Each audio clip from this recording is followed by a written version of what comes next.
appeared as a child, my speech, mindset, and soul reflected immaturity and innocence.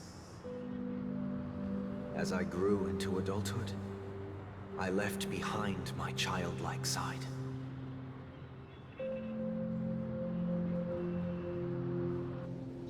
I humbly request your blessings, esteemed advocate of Xipe. Come to me, my kinship. I have sought their presence with us. As you wish. I have faithfully served the Alfalfa family for nearly a decade, promoting the path of the Harmony to the best of my ability. However, I made a mistake yesterday. While I was preparing dinner for the family head, I accidentally dropped a prepared dish on the floor. Out of laziness, I lied and claimed that everything was ready.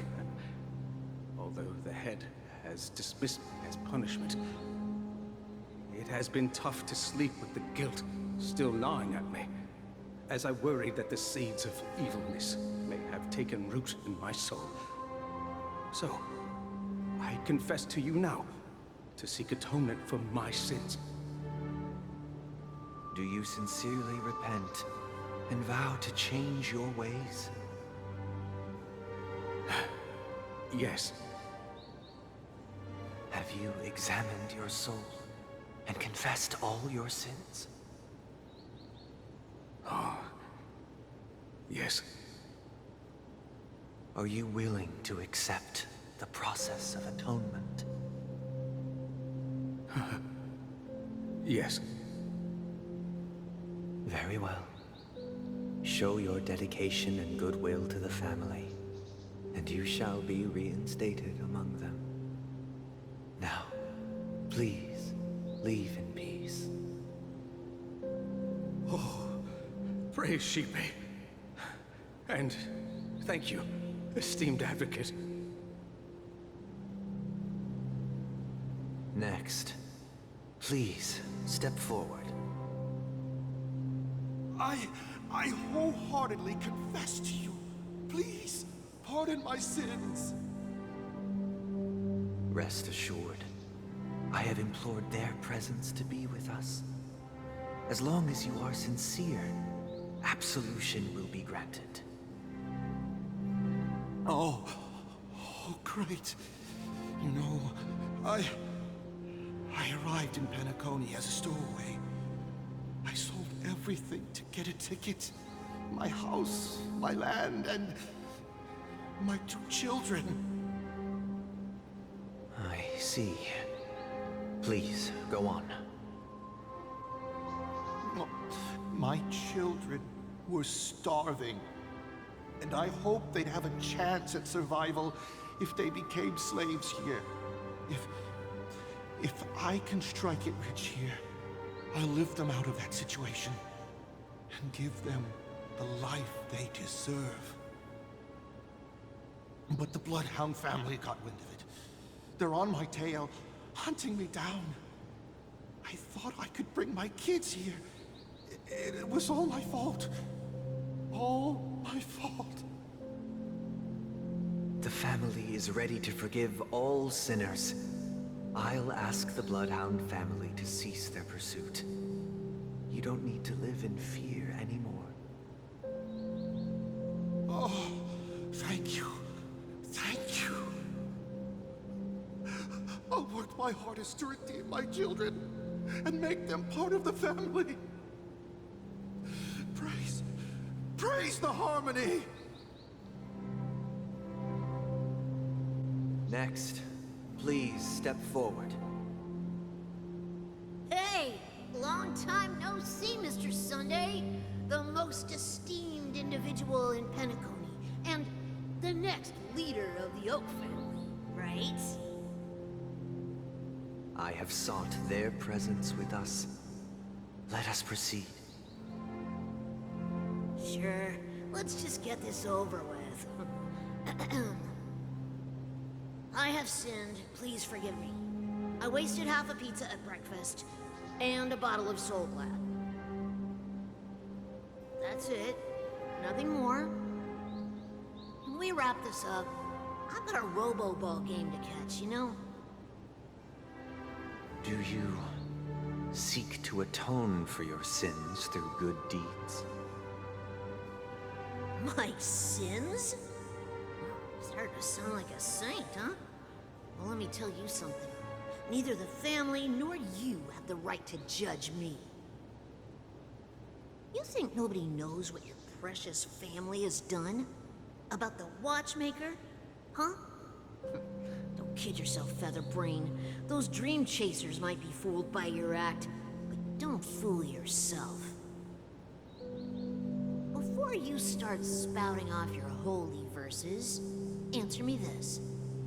Where does the power of the Oak family come from? And your power? What makes you think you can sit there all high and mighty, looking down on everyone else? Well, I've spent enough time in confession today to enter the Harmony's paradise, right? Then I'll take my leave. Good luck with your election, and, don't make me regret my investments in you.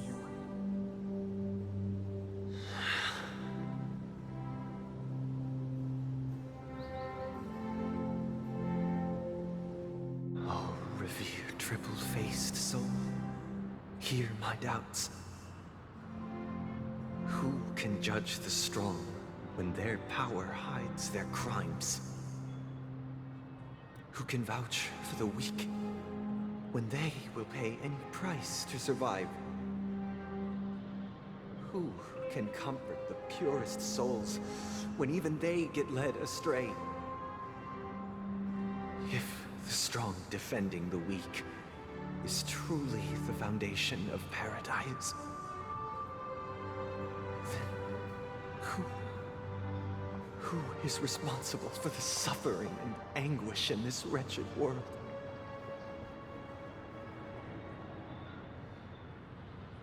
Brother? Brother? Brother, are you all right? I'm fine. I've been working long hours, and I just made a trip to Dreamflux Reef and back. So, I'm a bit out of sorts. But it'll all be over before we know it. You've been working non-stop on the Charmony Festival, Mr. Sunday, and no one could have predicted this incident. Even if the Stellaron does pose a grave threat, I still feel sorry for all the trouble we've caused you. No need to worry about troubling anyone. The Charmony Festival was meant to spread joy and harmony across the cosmos. But now that we know the truth, I'm afraid we'll have to cancel it. It has always been our wish to make everyone happy, so... we'll do our best to explain everything to the Dream Master. I'm sure he'll understand. Even if the negotiation does not go smoothly, I'll refuse to go on stage. Without the Chordmaster, the Harmonious Choir would not arrive, and the Charmony Festival would be just a grand performance, and nothing more. I'm relieved to see your determination. You know, since arriving in Penacony, we haven't had any contact with this Dream Master himself. I'd heard of the heads of the 5 major lineages, but the Dream Master is a mystery to me. The Dream Master rarely grants an audience, even for us. But, given the urgency of the situation, he's agreed to meet us in person. Perhaps you'll be the first guest to meet the Dream Master in years, Mr. Yang. Let's hope we can reach a consensus that satisfies everyone. Indeed. Let us hope so. It's about time. We'll have to get ready for the meeting. I apologize for any inconvenience caused by the urgency. Don't worry. I'll be waiting here. It's Mr. Sunday! Hey, come over here! Looks like someone needs help. Let's go check it out.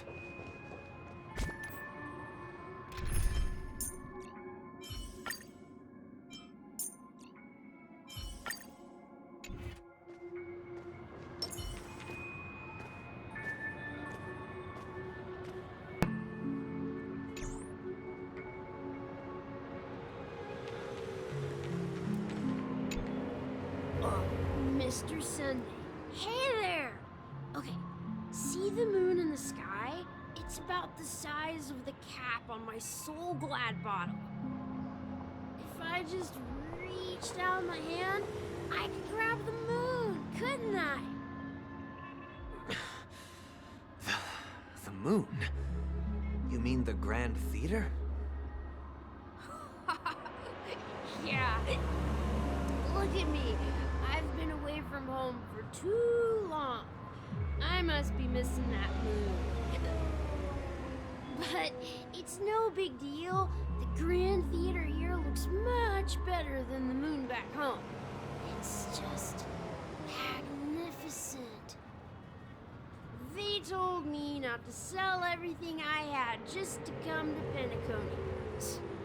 How short-sighted. Selling everything you had? Why would you go to such lengths? Why? Can't you see? Life back home is miserable. It's not really living at all. It's better to be here at Penacony. No pain, no worries about tomorrow, just sweet dreams. You can do whatever you want. That's what I call living. Yeah, now this is the life. Is this truly living? Huh? What did you say, young lady? I didn't quite catch that. Oh, it's nothing, sir. You see, the traffic on Glocks Avenue can be dangerous. How about I ask a Bloodhound family member to escort you to Ideen Park over there, so you can continue enjoying your sweet dream? Oh, yeah, that's a great idea. Wow, no wonder you are the leader of this sweet dream. You're totally a lifesaver. See you around, Mr. Sunday, and it was nice chatting with you.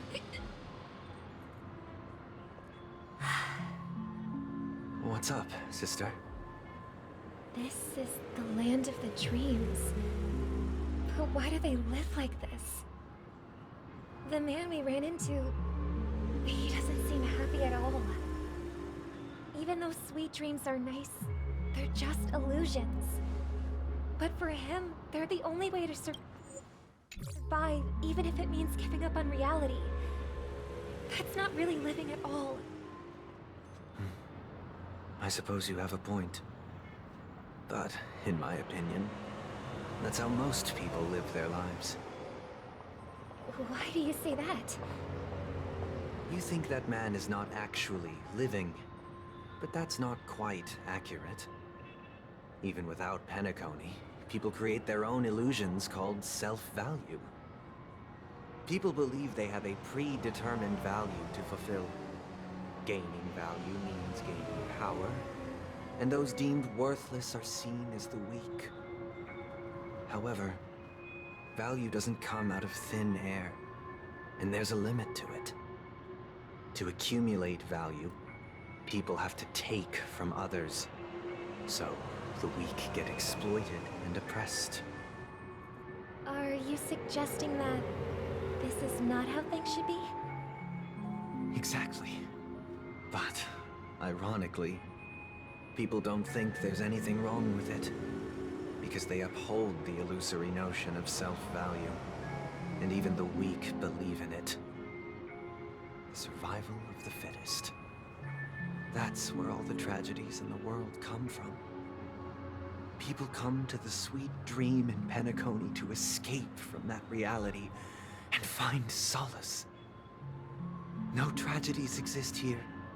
Only happiness, although in its nascent form. Isn't that the same paradise we yearn for in our dreams? Perhaps that man is just an exception. Let's not jump to conclusions.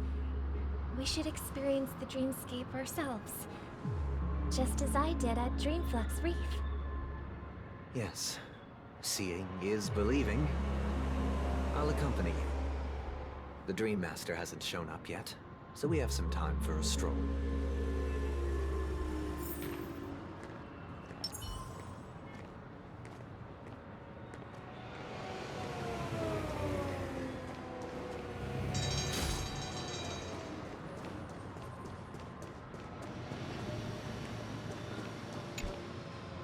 glad to meet you again, Robin.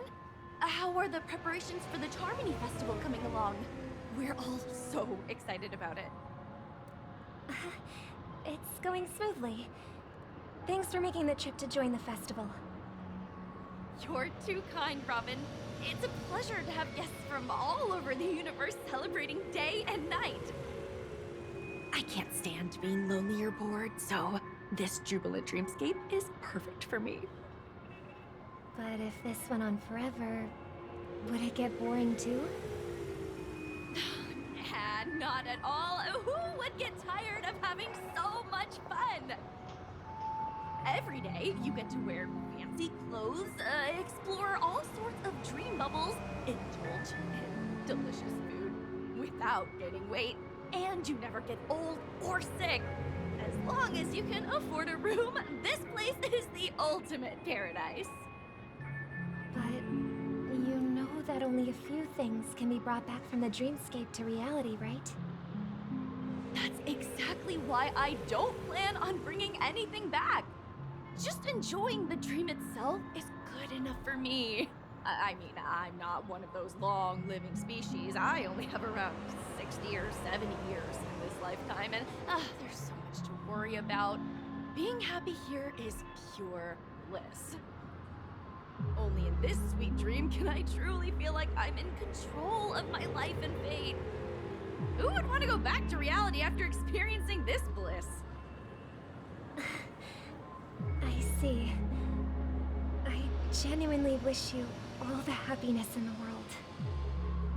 And I wish you a fantastic performance, Robin! I'm off to the Blue Hour for the ball. See you later.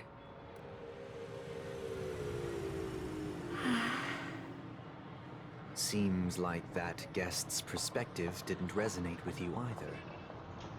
She had a valid point, and I could sense her genuine happiness. It's just that...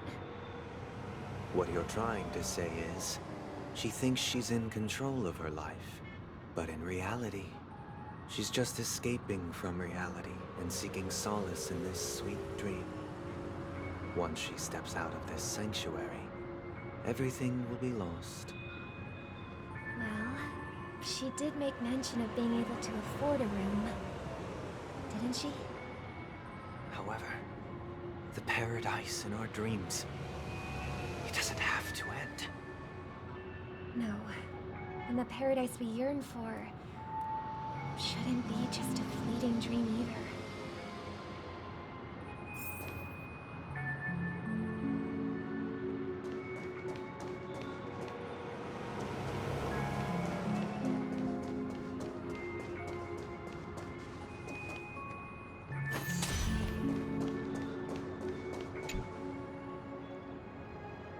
The scenery in this dreamscape is truly breathtaking, isn't it? Oh, Robin. Can't believe I'm meeting you in person here. What an honor. You're right. Even though time stands still in this dreamscape, it always feels fresh. I find something new every time. A philosophical mind. I hope I'm not intruding. Oh, not at all. With little time left, I yearn for meaningful conversations, especially with someone as esteemed as you. Do you mind if we chat? It's my pleasure. No need to be formal. Just speak your mind. You said, with little time left. Please, forgive me for being blunt. But is that why you came to Penacony? Yeah. I was part of a war, and while escaping from the Sarkosian mothership, I got exposed to some radioactive materials. And then, all my comrades died, and my hometown was wiped out by neutron bombardments. I couldn't bear to live with everything I knew gone. That's when I heard about a possible solution here, so I came. How heart-wrenching. I hope the family has been able to help you. And they have, and I'm truly grateful for that.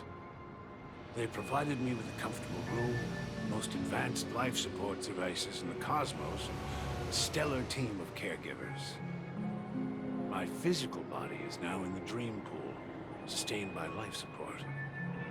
The me you see here is whole, rational, and no different from any other person. But I can't say the same for me in the hotel room. My true appearance? Huh. I hope you never have to witness it, Robin. So, you'll be living forever in this dreamscape, right? Just being able to live at all is good enough for me. Whether it's in this dreamscape or not, well, I don't really have much say in the matter. My world has been torn apart, and my life could end any second. So, even if this whole place is an illusion, it's still my paradise, and I'll treasure every moment I spend here. How I envy those everlasting things. That old man's story. It's so tragic. Fortunately, this sweet dream gives him joyful memories to hold on to for the rest of his life. That's precisely why this sweet dream in Penacony exists. However, even this sweet dream has its limitations. While it provides solace to the disillusioned, it can't completely eliminate pain in reality. There will be a way out. Penacony is already on the right track.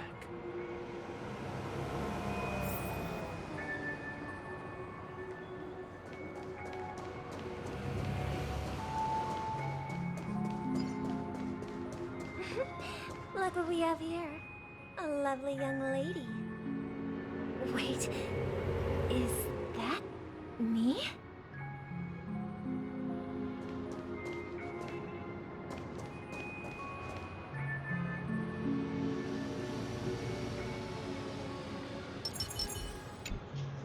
Brother, what a surprise to see you again. Show yourself. Your trick won't work on us. I've heard that a skilled mass fool received an invitation too. That must be you, right? Did you enjoy yourself? Barely. The people here are way too gullible. A little bait is all it takes for them to bite. And they run away at the slightest hint of danger. In other words, they're naive and cowardly. Now that you've had your fill, it'd be wise to leave before it's too late. The music of the Harmony doesn't tolerate discord. What? Now that you have the real Robin, I'm useless? Oh, how disheartening. I've done so much for the family. You should be thanking me, because if it weren't for me cleaning up this mess, Penacony would still be in shambles. Don't you think? That was a personal request from the head of the Iris family, and it has nothing to do with us. Step aside and stop causing trouble for the Charmony Festival. The Charmony Festival? You think you can scare me? You think I have no idea what you're planning? I don't care what you're thinking, Chicken Wing Boy. But I'm pretty sure our lovely Robin won't be appearing on stage. After all, you're well aware of what a sorry state this dreamscape is in under the banner of Harmony. Penacony, the land of the dreams.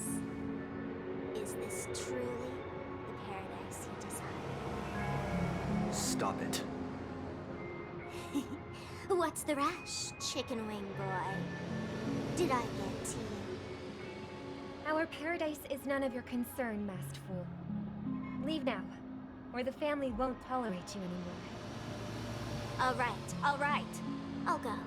But Robin, I suggest you seriously consider this. Do you really believe those living in dreams can escape pain? and find true happiness? Well, I've done my part, and now I'm simply waiting for the fireworks to begin. Here, the last 2 gifts for both of you. And don't lose them. If by some unfortunate chance the Charmony Festival starts against all odds, remember to use them during the show. And it'll be thrilling. Bang! I heard a raven cawing in the distance. It seems the Dream Master will arrive soon.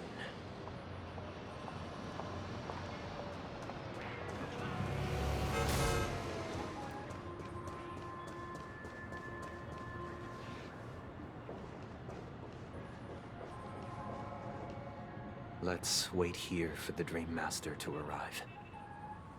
Okay. By the way, brother, I heard you no longer have a sweet tooth. Back when we were kids, you used to steal my desserts. Seems like a lot has changed during my absence. What exactly happened? Well, someone has to stay awake even in this sweet dream. But that someone doesn't have to be you, or anyone in particular. You're carrying too much on your shoulders, brother. The paradise in our dreams. It shouldn't be like this. Penacony is nothing more than a dream. It can't erase the worries and pain of reality, or bring true happiness. It only offers an escape from reality. Nothing more. Remember the old man we met earlier? Without this dream, he might have completely lost himself. That might be true, but even without Penacony, he could have chosen another path. As far as I know, the Intelligentsia Guild has been promoting their rehabilitation techniques for a long time now. That path may have been more ordinary and challenging, but now he's in a comatose state. And this sweet dream has become sort of end-of-life care. His fate is sealed. Is Penacony granting these people a future? Or is it taking it away from them? Well, don't forget this. Not everyone really has a future. The future for humanity is like the sky for birds. People mistakenly believe that flight is inherent to birds because they've never witnessed those birds crashing to their death. Do you remember how we took in that little Charmony dove when we were young? Yeah. We took care of it. Provided food and water, groomed its feathers. And later, when I decided to leave Penacony, I opened the cage and set it free. Well, I didn't mention what happened to it in my letters because I didn't want to upset you. Shortly after you left, it crashed to its death right in front of your window. I had surmised as much. I knew you wouldn't have avoided mentioning the bird for no reason. Despite that unfortunate outcome, I still believe it was the right decision. Birds aren't meant to spend their lives in cages. They belong in the sky, even if they can't fly. But here's the thing. If there are birds in this world that can never fly, can we really assert that they belong in the sky? Are you implying that the same goes for humans too? Let's take the Astral Express as an example. The Nameless made tremendous efforts to bridge worlds, gaining fame across the universe. However, only a few extraordinary individuals can endure such a perilous journey. That's because the pursuit of the Trailblaze exceeds the capabilities of ordinary humans. Otherwise, why would this path be filled with broken rails, an abandoned express, and even a fallen Eon? That's just sophistry. If that were true, then only the powerful would have the right to determine the future. Unfortunately, that's exactly what happens. Another name for the future is self-value. While this world has its fair share of heroes who inspire people and garner admiration for their heroic deeds, the majority of ordinary people will never become heroes in their lifetime. Some are born weak and vulnerable. Some find themselves trapped in unfortunate circumstances. Some fall victim to malice and cowardice. When it comes to survival, everyone is equal. And the weak can only watch as their value gets constantly diminished by external forces.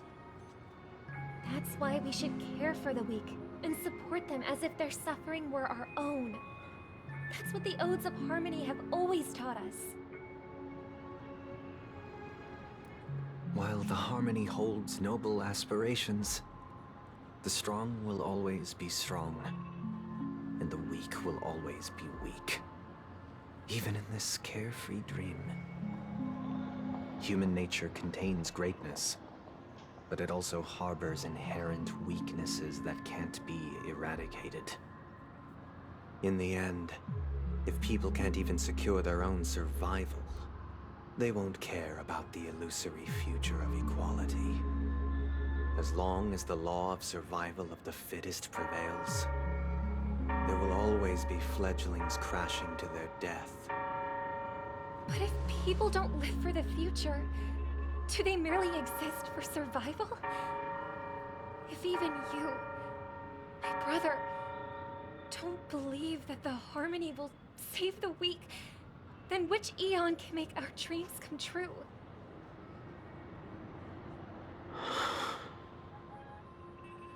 People often forget that when the first bird took flight, the entire world envisioned a future where no more fledglings would ever crash to their death. Are you reading, sister? What are you reading? Mr. Gopherwood gave me a picture book. It's about the story of the harmonic strings. If I could become a chord master, I'd like to summon Dominicus, the harmonious choir. I want to sing with everyone and spread our wishes so that all can feel happiness and joy. I see. Then I would summon the harmonious choir too. Don't you have a wish of your own, brother? Of course I do. It's just that it includes your wish and everyone else's. I long for a true paradise where everyone can find peace. Then, let's build a stage there and invite everyone to our performance so that both our wishes come true through the power of the harmonious choir. It's a deal then. Yeah, it's a deal. But how can I become a chord master?